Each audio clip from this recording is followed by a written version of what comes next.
xalqım, dəyərli soydaşlarım. Deməli, Türk dünyasının, Türkistan coğrafyasının qısqanan dövlətlərini, bax, dediyiniz müsəlman ölkələrindən 650 milyon deyilər, 450 milyon ərəb var. Bax, həmin o 450 milyon ərəb Yunanistanda olan Kipr, yəni Qıbrıs türklərin tanıyırmır dövlətini, tanımadı. Nədən mən ərəb dövlətlərinə dəstək verməliyəm? Ərəb dövlətləri zənginliyi ilə hansı yoxsul ölkəyə dəstək olur? O cümlədən Fələstin Asiya torpağıdır, Türk torpağıdır. Fələstin bu bayrağı tanıyırmı? Mən Fələstini tanıyım. Bax, bu Qıbrıs türkü. Uyğuristanı tanıyırmır, müsəlman demirsiniz.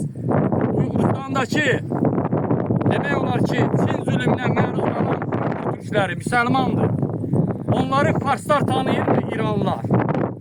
O cümlədən Kərkük Türkmen bölgələrindən bir müsəlman dövləti tanımır, istəmir. Çünki türkdür. Şərqi Türkistan, yəni Şərqi Uyğuristan, o cümlədən bir ərəb olsun, bir Fars olsun, onun dövlətçiliyi tanımaq istəmir. Çinlə əlbir olan Fars, İran dövləti deməli türkçiliyə qarşı çıxır. Yəni bugün Çin əgər İran birliyində dəstək verirsə, o deməkdir ki, türklərə qarşı mübarizə, türklərə qarşı qətliam, soyqırım deməkdir. Ona görə ki, hal-hazırda nə Fars, nə ərəb dövlətləri bu gördüyünüz Qıbrıs türklərini Yunanistanda dövlətçiliyi tanımaq istəmədi.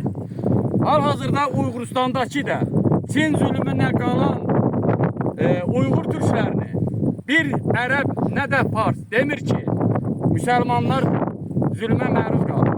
O cümlədən Türk dünyasının əsl türklərin ata inandığı gök tənqrisliyi əsasında, gök tanrı əsasında dünyanın hər bir yerində zülmə qarşı çıxıblar və tək Allahlığı yayıblar. Amma hal-hazırda bizim türkçülüyümüzü qısqanan dövlətlər məqsədi türkçülüyə qarşı çıxmaqdır, Türk coğrafiyasını işğal etməkdir, Türk resursların ələ keçirməkdir.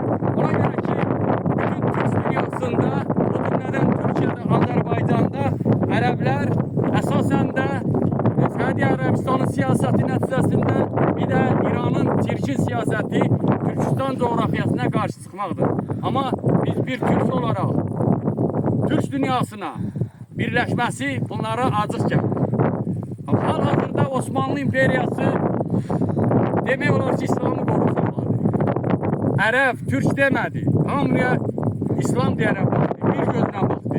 Çox təəssüflər olsun ki, İran ama bu siyasətdə Türklərə qarşı çirkin siyasət yürüdü. Ərəblər də çirkin siyasət yürüdü. Ona görə ki, hansı gün bu Qıbrıs türklərini Farslar dövlətçiliyini elan edəcəksə, mübarizə aparacaq, bunların dövlətçiliyi tanınsın. Və ərəblər mübarizə aparacaq ki, desin ki, Qıbrıs türklərini tanıyırıq, Qıbrıs dövləti olacaq, Uyğuristan da olacaq, Uyğur dövləti Çin zülmünə məruz qalıb və müsəlmanlar orada əziyyət çəkir, o sözü deyəcəksə, o cümlədən ərəblər türklərə qarşı etdiyi qətliamı 7-ci, 8-ci əsrin ortalarında ərəblər üzr istəməlidir Türk dünyasına.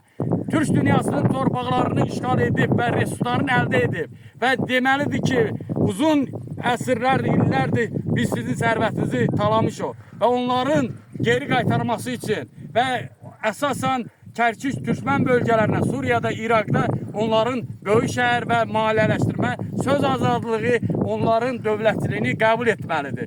Əsasən Ordaniya tərəfdə olan türkləri də, Yəməndə, Misirdə olan türkləri də dəstəyini verməlidir, türklərə yaşıl işıq olmalıdır.